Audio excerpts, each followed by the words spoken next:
45. Brown, 45. Hot, hot, hot, hot, hot, hot. You are listening to Any Given Sunday, Australia.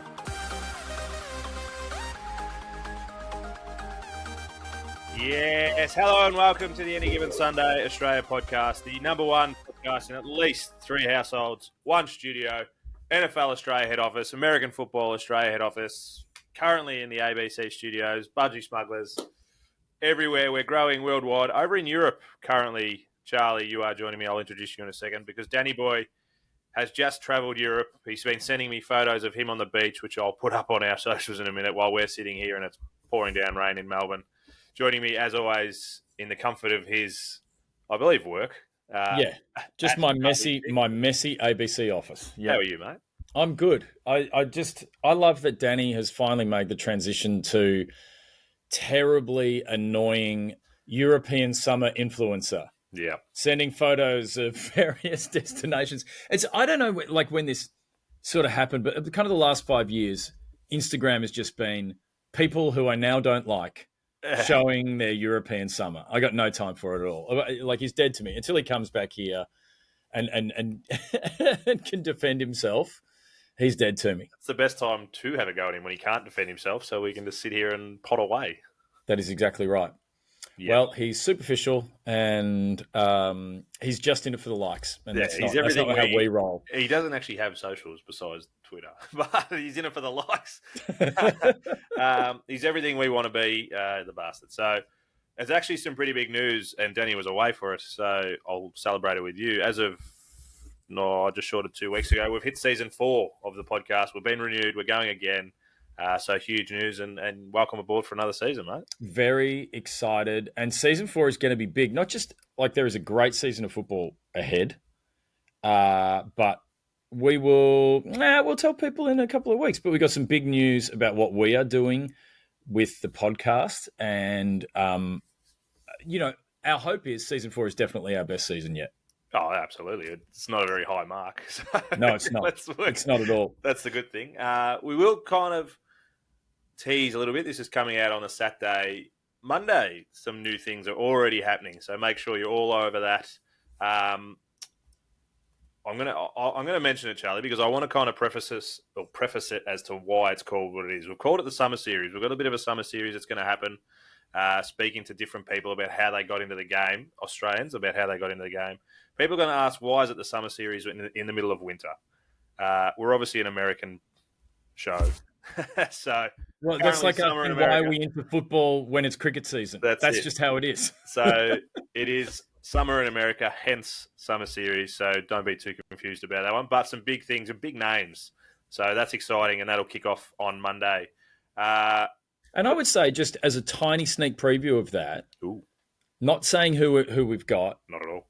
There are some big names, but passionate football fans. And I will say it has been a great experience through draft night with the NFL and also through the Summer Series to get to know the Aussies that are fans of the NFL. And there are so many quiet Australians who are massive fans of the NFL. They're as passionate as we are, and it's great to talk to them about why they love the game so much. And it's really good. The game is building in Australia, and we're speaking to some people who have been in it for years and are glad that everyone else is getting on board. I love the way it's been brought up a couple of times that we just kind of, everyone thinks that they're alone, but quietly we're all together. So it's good that it's getting out there and we're starting to actually realise that there's other people, next door neighbours that enjoy the game as well. We're all sitting up at 3 a.m. wondering why the hell is their light on as well. Yeah, that is right. And we're going to get to know them, and it will be a part of what we do going forward is having guests on the show as often as we can that are passionate about NFL here in Australia. Yeah, 100%. That's how we started, mate. That's how we got you on. So there has been some... And now you cannot get rid of me. No. I try. I even lock myself out of my phone so I don't have to talk to you. There has been some news in the last few weeks that we have to cover off. The biggest one, Aaron Rodgers to the Steelers. We picked it. We've said it for a long time, but it's finally come to fruition, mate. What are your early thoughts about this? least shocking off-season story to break. Like everyone knew this was happening. It was tedious. The one thing I'm kind of glad about is, despite it being a rumor before it happened, people are so exhausted about talking about Adam Rodgers that they just said, yeah, we'll cover that when it happens. And I say just full respect to everyone in the media that covers the NFL for just ignoring Rodgers for a summer was really nice. So that, that's one thought. The deal, 13.65 million, 10 million guaranteed with his incentives could go up to 19.5. I think I saw somewhere that if he were to hit 19.5, he would technically have earned more money than any other player in NFL history. I'm pretty sure that's with his 13.6. He's currently the highest. Was that with the 13.6? Yeah, he's already, right. With his guarantees, he's already the highest paid player ever. He will be quickly surpassed. Let's not forget that. But of course, but it also makes me think, why so grumpy all the time, Adam Rodgers? But anyway, Aaron Rodgers, jeez. So the other thing that, there's so many fascinating things about this, and I want to get into the football side of it in a minute. But what I find fascinating is that the public knows that Aaron Rodgers was the Steelers' third choice. Mm. There's a reason why this took so long. It wasn't because Aaron was holding out on the deal. The Steelers had to be convinced of this arranged marriage, and their first preference was Justin Fields, who I've got to say, I think he was treated pretty badly by the Steelers. He put in all the work. He played really well at the start of the season and then was benched for Wilson for the rest of the season. You can understand why he didn't want to come back to the Steelers being their first choice. And it left the Steelers in the position of having to settle for Aaron Rodgers. And I think the last thing you want is Aaron Rodgers knowing that you had to settle for it. The guy loves a chip on his shoulder, and he loves letting that chip infect a locker room. Mm. Is this a time where that chip can actually work, though? Talking about Fields, he wasn't benched. He was just kind of, well, we're going to try Russell. We brought Russell in. We're going to try him. And then it felt like we have to stick with him while he had a couple of wins, and his first game was really good.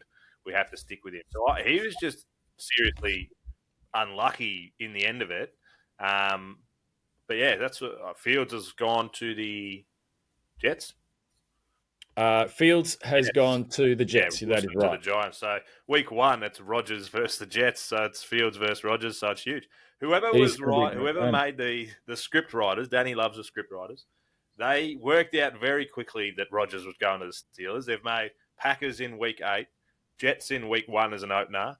There's 2 or 3 games throughout the season which are Rodgers return games, which is going to be huge. So the Steelers, if nothing else, are going to make $1 million a week just in revenue by people watching.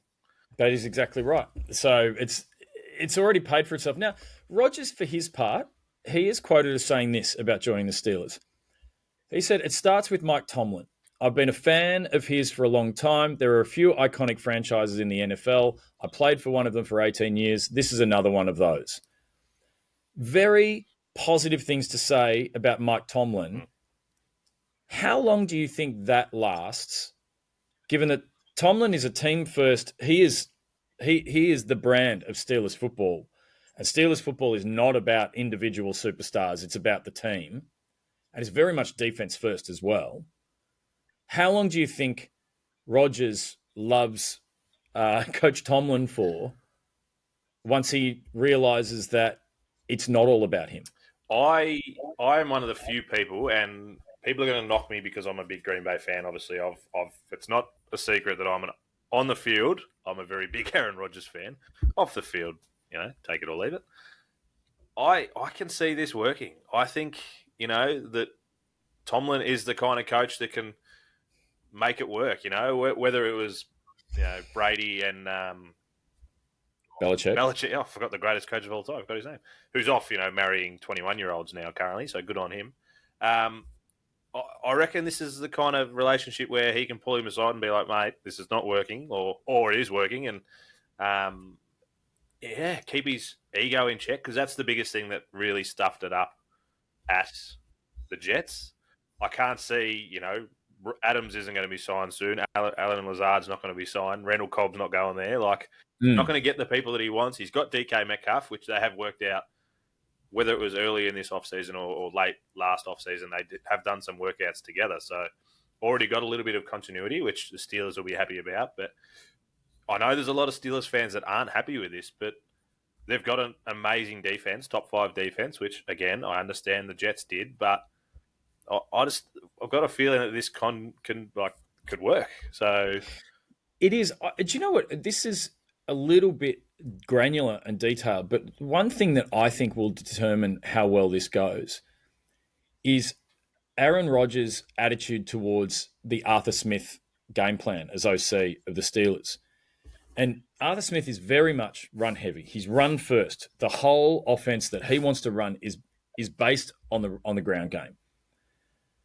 And if you look at Aaron Rodgers last year, sorry, who's their running back? That's a very good question. Who is their running back? You keep talking. I'll look it up. Right. Yeah. So last year with the Jets, on play action, there was a lot of Rodgers opting out of the run and passing it, and actually departing from the run game by his own choice because he likes to sling it around. He's he loves to throw the ball. He's thrown some of the best balls of all time. But he very much was opting out of the idea of run first, throw second. But if you look at the seasons where Rodgers has done the best and won as MVP, it's when he's allowed the run to be the foundation that buys him the space to be Aaron Rodgers. So I think that success or failure is going to come down to whether he buys into the Smith game plan, allows the run to be the basis of it, and then him hitting targets is almost the icing on the cake. If he can do that, I do think there's a chance finally that the Steelers offense kind of turns around, because it's pretty much been lost since Big Ben. Even before Big Ben retired, that offense has been a mess. Jalen Warren. The lights went out. Can you see me okay? The lights have gone out in the building. I don't know why. Your screen is obviously big enough that I can still see you. It's somehow better. Jalen Warren is the running back. Are you a big fan? Oh, yeah, he can run. I don't know. I think there's potential there. Yeah. It depends a bit on their line. It's like O-line first and see where it goes from there. So I've got a question for you, Ooh. Aaron Rodgers whisperer, confident that the chip on the shoulder and everything can work well. What do you think the win-loss is for the Steelers this year, given that Mike Tomlin, one of the things he's best known for is he's never gone below 500? So you would say that statistically, based on form, it's at least going to be 9-8. So let's set that as your over/under. Are you hitting the over or the under? So for those that follow us on the socials, I actually did a post about this the other day. So I'll run straight off that post. The actual over/unders is 9.5. So you bang on already.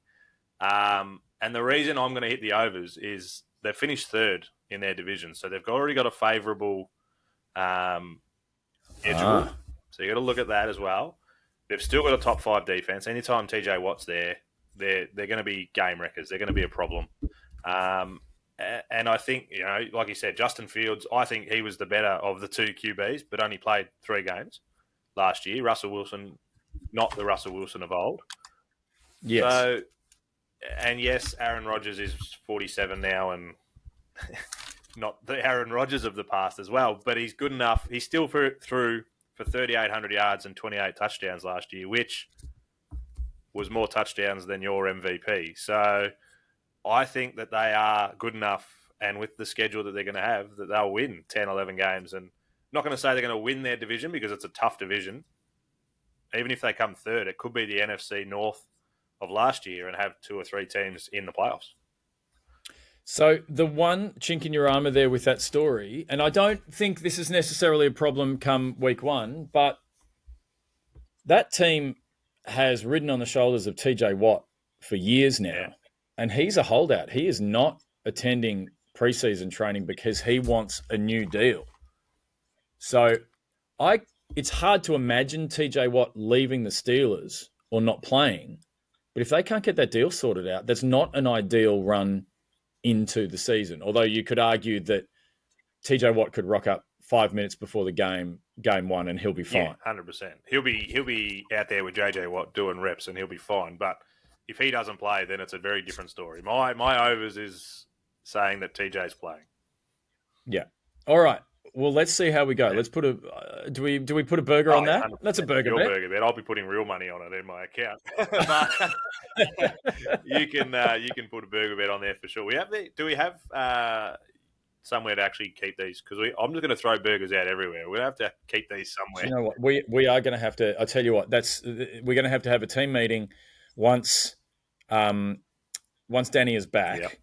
We could even do a team meeting podcast where we go over the burger bets we've had and make some new burger bets for the season. We should just do a burger bets episode. Maybe burgers. That's what we're going to do. Yeah. Right. Danny's got no money left. One thing before we move on to the next news story, it's the most Aaron Rodgers thing ever that when he rocked up to, like when he was finally talking to the media after finally signing with the Steelers, and that's all anyone wanted to talk about, he just casually mentioned that he got married in the offseason and no one knows who he married. Yeah. It's the most Aaron Rodgers thing ever. I'm not suggesting that he's unconventional with his interpersonal relationships, but he's deeply unconventional with his interpersonal relationships. And I couldn't Not help even just interpersonal, just all relationships. All relationships. But the thing that I thought when I first heard that was, it was just the most sneaky, weird effort to undermine Josh Allen getting married to Haley Steinfeld in the same week that news story broke. Yeah, you would think that being the ultimate Bills fan. No, he's just doing it to get under my skin. Yeah. And he probably did. Yeah, he did. He's a big fan of the show, so thanks for listening, Aaron, and good luck with the Steelers. Absolutely. That's right. Looking good. All 9.5 games worth. Well, that's 10. He only needs 10, and I'm happy that he's going to get the 10. All right. Story number 2, and this one you kind of brought to me, yes, as you get yourself clearer. I'm trying, Mate, I don't know all sorts of troubles with the ABC. Budget cuts or all right. something, is it? Or? These are not going to last forever. Well, at least we can still hear. That's the main thing. You keep talking. I don't know. That will hopefully do something. All right, that'll have to do it. All right. The Colts, they've got a couple of dramas. So the biggest drama is that their franchise QB that they got back, 2 or 3 years ago now, Anthony Richardson, has been injury prone, has had his dramas with tapping out during games and things like that. He's got a shoulder injury currently. Not sure how long he's actually out for, but he's currently not practicing. So Daniel Jones has come in and is getting first team reps currently. And the way he's going is looking like he's going to be the starter week 1 if Richardson's not there. Absolutely. And the thing that has to be factored in with Richardson is the propensity to injury. So his availability has not been good. The attitude, as we've said, the way that he tapped out in a game and then said later, if the veteran players want me to, to put in more prep, then I have to do it. Like, not, I want to do it for myself. Right. It's like he only felt that way because the veterans were shitty. But the other thing about Richardson is all the talent, physical traits, but he played very little football. He has played of all of the. He was a COVID draft, wasn't he? So, skipped out on a couple of years as well. So, realistically, in the last 5 years, he's played sweet FA. Not a lot of reps. And so that is the biggest problem he's had. And their attitude, is it Shane Steichen, the Colts? Yes. Was saying like he just needs to play games and build reps. And he was very much into him just getting the play time on the field. And almost the sense that they were happy to have a bad season if he got the reps to get the game in his head because he hasn't played enough. And so the fact that he's injured now, he's not doing the preseason reps. His biggest problem is his unavailability. He doesn't have the experience to just step in and be ready to play when he does come back. Daniel Jones, on the other hand, had a very good experience coming in as the new QB at the Giants and having a good season, a good enough season, making the playoffs and almost forcing the Giants to give him a contract. I mean, what happened next was not good for anyone's careers. But Daniel Jones has found himself in a position again where, and I think this is the biggest conundrum for the Colts. It's not necessarily is Richardson a bust. I think we're pretty close to knowing that already. I think the big question is, could Daniel Jones as a viable quarterback actually screw up their franchise for another 5 or 6 years? Because let's say he comes in and somehow has an 8-9, 9-8 season, which is entirely possible, bordering on probable, because there are a lot of other good parts to the Colts. So yeah, that division is wide open for them to do that. 5 or 6 games. That's right. So he could come in and do that. All of a sudden, it's like, will Daniel Jones get another contract? Whereas possibly the best thing for this franchise is to bottom out and be trying to pick a young Manning in the draft to have the son of the hero return. And I think, and if you add on top of all of that, Jim Irsay, the owner who was the Colts, I mean, he took it over from his dad, but for such a long time was the face of the Colts in Indianapolis himself. He's a very well-known figure and everyone very familiar with him. He ran that franchise a certain way. His daughter has taken over, so they are still finding their way in the head office.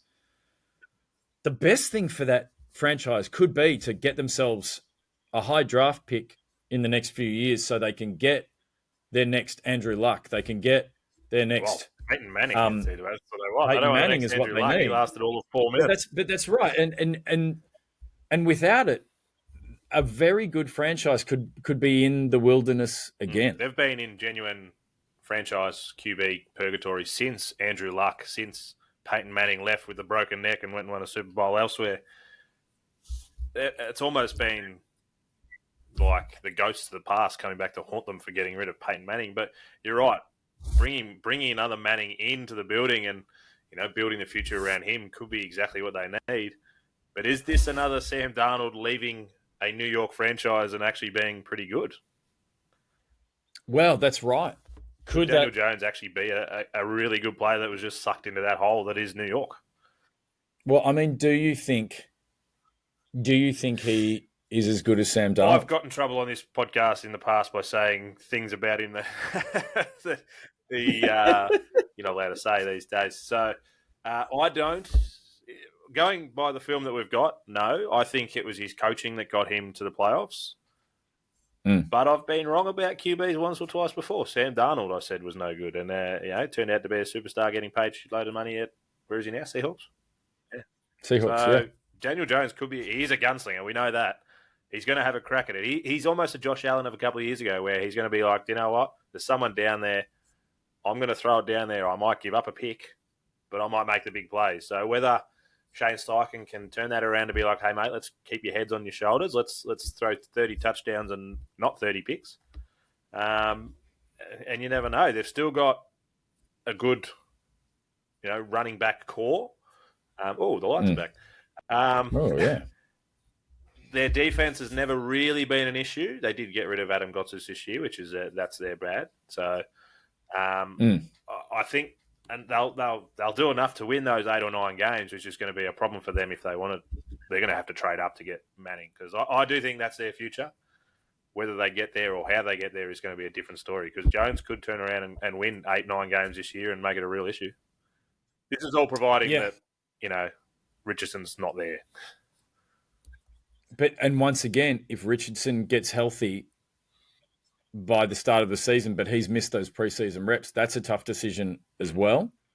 But I just think, at this stage, it's Daniel Jones's job to lose more than Richardson's job to take over again. If he's no good this year, Richardson, he's gone. Has to be. Because this will be, I reckon, I should have done more research top of my head. This will be his 4th year. So they're not giving him a 5th-year option with what he's shown. They're going, let's go and get a Manning and bring him into the building. Yeah, it'd be professional malpractice to give him an extension just because he hasn't been on the field enough to show them what he can do. He's made some great throws. He's done some crazy, brave runs, but he hasn't shown that he's had time on the field to learn the game. And the best ability is availability. That's 100%. All right, the next story. So we've got 2 more to come. The biggest one, I think, in my world at the moment, and I was genuinely shocked when I woke up the other morning and saw this, and because I thought we were in a good place. Packers, I thought we were sitting pretty. Offense is starting to hum. We've got a couple of young wide receivers coming in. Our wide receiver core is earning less money than players in total, which is outrageous. But exactly what we want want going forward, where there's going to be pressure on. There's going to be some things going to have to happen for players to make teams, and that's good. That's good. That keeps everyone sharp. Iron sharpens iron. Yeah, I'm going with that. Our defense hasn't been a problem. You could just use a sharpener. It's totally up to you. Defense hasn't been a problem in the last few years. We've got some good young players, some good veterans in there. We're looking pretty good. And then they drop on us that Jair Alexander's been released, which has just set my world again. This is just Aaron Jones getting released 12 months earlier all over again, but on the opposite side. And now you look at it and go, geez, we're a little bit thin. Well, yeah, there was some of the chatter around the Packers before the draft was even, are they going to, really invest on the D line to help out the secondary, which was okay but thinning, and they didn't really go all in on that D line, and then to lose Alexander, that starts to you wonder about the depth, and the thing is, secondary injuries will happen, and you need depth in the secondary. And to lose someone of his quality is disappointing. I know that the GM or is it technically the president of the Packers, because it's a Republic of Green Bay or whatever it is. It's its own little fiefdom, whatever it is. But the president of the Packers referred to his injury history and the fact that injuries had sort of ruled him out lately. So you can understand from their point of view, there's a huge cost there, and they've obviously saved some cap money as a post-June 1, cutting him after June 1st. But what is it, $17 million in dead money this year? Yeah. Well, I could do with $17 million in dead money. But, I'll use it in any obviously they made a decision that the injury history has, affected that. But if you were making that decision, would you have kept Alexander? Yes. I think when he is on the field, he is, top, off the top of my head, probably top 3 or 4 cornerbacks in the league. I think he's always, yes, I would have kept him. Yeah, that's why I was genuinely we got rid of Stokes earlier in the off-season, which he had some potential, but again, injuries and just wasn't quite living up to that potential. But brought in Nate Hobbs from the Raiders. You said we looked a little bit thin, but I actually thought our secondary was looking a lot more solid than it has in the last few years, pending that Jair actually stays on the field. So, but yeah, losing the big guy, really, the one big piece that we had, it hurts. We do have Xavier McKinney back there who, rocked out with 18 interceptions, eight interceptions. 18 would be a record. 8 interceptions last year. He's our main guy now, but having those two at safety and cornerback was just a genuine safety blanket that you could play one side of the field because they're not thrown to the other. So now we don't have that kind of safety. It just feels like we're going to have to – in the past, it's been our offense has been the problem. Our defense has been – we kept the Super Bowl champions to 21 points in the playoffs. Problem is we only scored 10. So one real issue there. Now it looks like we're going to have to be outscoring teams because they're going to be able to score on us if they go deep, which is an issue. And as you say, you've got the kind of receiver core that can do that. And I guess the other question is, so what between now and the first week, what can the Packers do to shore up that defense that now just they've lost a star? So is there another star currently around? I'm trying to think of at corner, most of the corners got snapped up really early in the trade period. Who else is still out there? I don't think we're getting anyone at corner that's going to be definitely not at that kind of caliber. It'll just be a plug and play, try and build on that depth. But do we go out and you've said, do we go out and strengthen up our D line? we've got Lucas Van Ness who's coming through. Hopefully he can kind of take that next step and be that player. But do we go out and there's still some rumblings that Trey Hendrickson is not happy at the Bengals. He's not training. He hasn't showed up. Do we go out?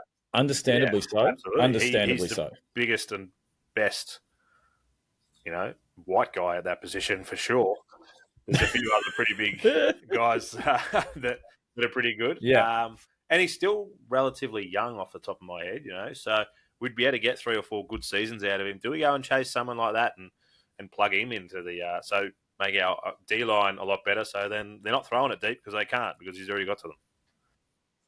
It's not a bad idea. There would be a lot of teams right now as they're getting an eye on how their draft picks.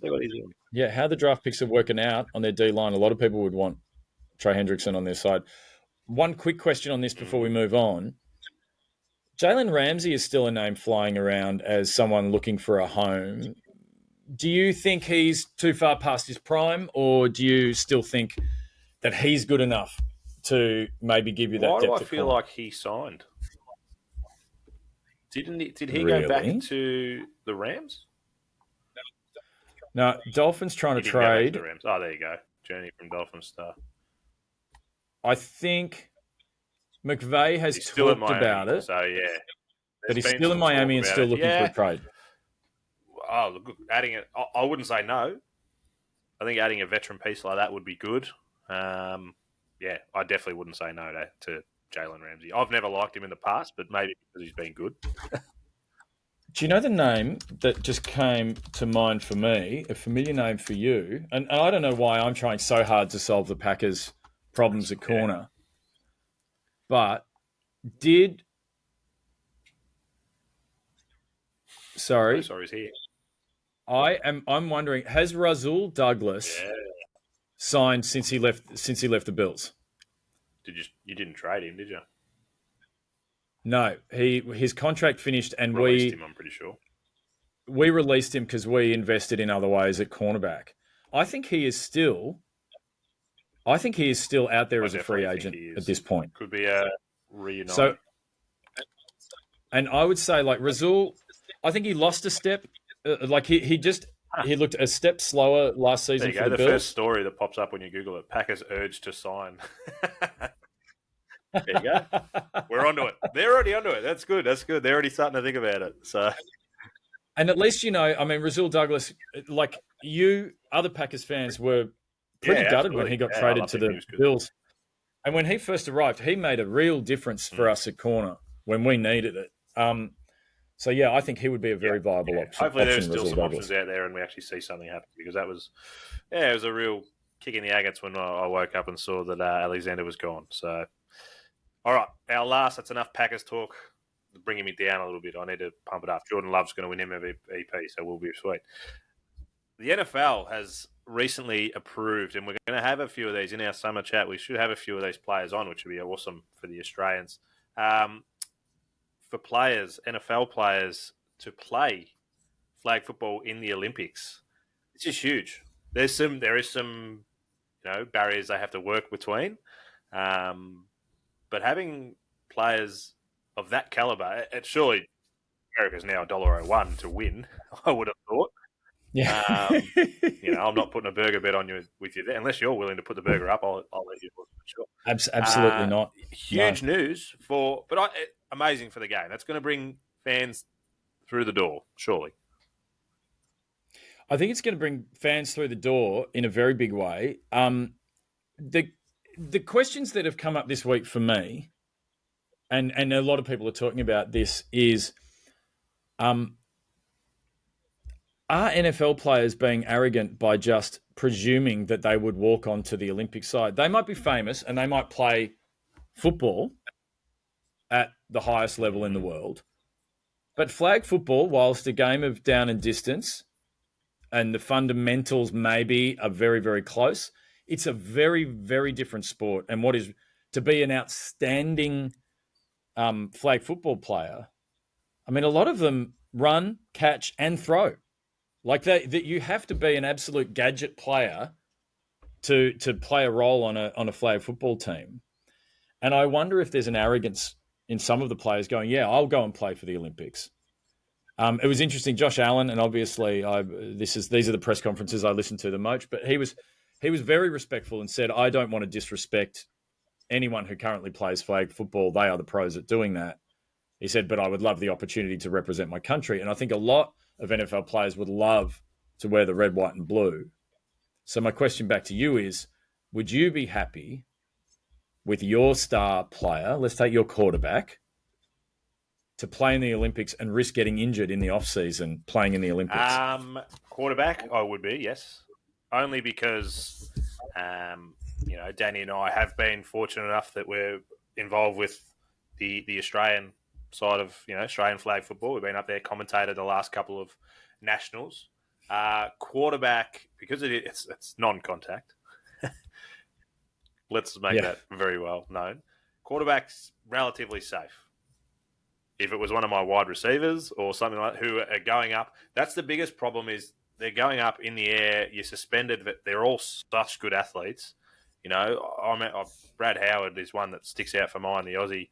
He can just hang in the air. What feels like, minutes take to catch. But you're very vulnerable when you're in the air like that.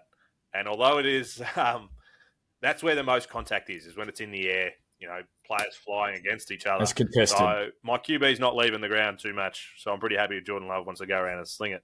We're not sending in, my wide receivers in there. All my cornerbacks, we have none to give out. So I don't want them in there, flying for the ball, because I feel like that's where the most danger is of injury. I think that's a really good point. I kind of feel the same. Like, I'd be happy for Josh Allen to go because he's got the most consecutive games of any player in the NFL. I wouldn't want him running at me. Tell you that for free.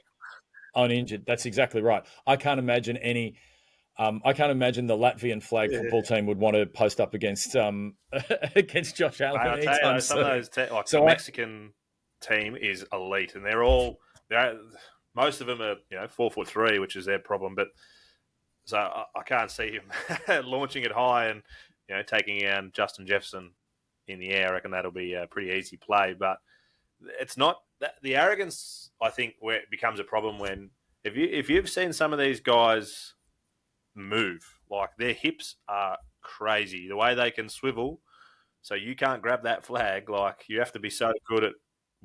In AFL, it's always watch the hips. You have to watch their hips because they can bend and move in ways that I don't think the human body's supposed to get around, the lunging hands. So, well, they've got traits that would be useful in the NFL, but they don't have to be as big, as strong, and take contact. So their whole form and what they have to do is very different. Also, any NFL player that does this, he's going to get a matter of weeks to prepare. Whereas, and they're going to be competing for a spot against people who do this all year round. There may be one or two, almost from a publicity point of view. Eyes on that's right. There's a benefit to the team and to the game for a Justin Jefferson or a great pass catcher, for example, but that's to be I reckon there. They'll go undone. They'll think, how good, and you will be able to just lob it up, and they'll be able to go get it. But when they've got it on the ground, they've got to make those yards. It is surprisingly hard. And the guys, like they said, the guys and girls that play now and play it all year round, they're so good at defensively getting your. Justin Jefferson isn't going to just going to run it straight. They'll just walk up and grab his tag. It'll be a piece of cake for them, like no dramas. So I think there's definitely some intricacies that they'll have to get their head around to be able to be really good at it. But, you're just going to be able to walk back and lob it in the air, and Jefferson and Jamar Chase are going to be able to go get it. So yeah. So I do have this one question I'll pose to you, which I will preface that I've posed to you prior to, so you've had time. This is not just off the top of your head. Say you've somehow got a team, or you're drafting for Australia, or however you want to be. Give us your top 5 players from the NFL that you would draft into Team Charlie or Team Australia. Okay, so Team Charlie, the international. It's like the Independent Charlie. Republic of Charlie. My top 5, starting at 5. Whilst we haven't seen him on an NFL field yet, given the demands of flag football, offensive and defensive, I think Travis Hunter stands out as a great option. Can play both sides of the ball. Heisman Trophy winner. He's got the traits. He's got talent. You know he's got the talent. And I think he can serve you in both directions. Number 4, Tyreek Hill, who he's still really fast, and he's actually insanely nimble, and he's hard to get. And I think, and he's got a great set of hands, I think, and also he's got the kind of personality that he would be desperate to get to the Olympics and show off, and I don't know, maybe find his next baby mama. Who knows? Number 3, Sauce Gardner. In my opinion, has underperformed at the Jets, but he still stands out as one of the great corners in the game, and I think could still be a good receiver and catch. He's good at interceptions. I think he's got the traits to do it. Number 2, in that same wheelhouse, Pat Surtain. I just think, I think he's the best corner in the game personally, and I think he is so good at shifting direction and switching. He has that great hip movement and great ball sense in the air, great ball tracking, and I think he would be insanely good. But number 1, both for the skills that he brings to the game, his attitude, but also just his flair and style, Amon-Ra St. Brown, the Detroit Lions, I think would be outstanding because he's a great catch, he runs great routes, but he's also good yards after catch, which I think is really important with flag football. He is nimble. He can really twist and move. Even if you saw him at the All-Star games when he was doing the stunt catching and everything, he's got some great aerial moves that he can bring to it. And I think it would be an insane amount of fun. And also, I think he would take it way too seriously, which is what you want. Also, just a little bit of extra salt on top of him. His celebrations will be elite. And that's what we want. Absolutely. We want some good celebrations. That's what I do enjoy when you go up to the Queensland side. They're very good at celebrating. They can bring out some really good ones. Cody Fuller is all over that kind of stuff. So I'm excited. I think it's going to be great to watch. Hopefully 2032 it's in Brisbane as well. And, they're going to need some commentators. So we'll be up there, Yeah. It could be us. Yeah, it could be us. Kate Ormond, who's, the self-appointed voice of Australian football. So huge for us. And look, those top 5 are pretty comfortable with any of those guys on the squad.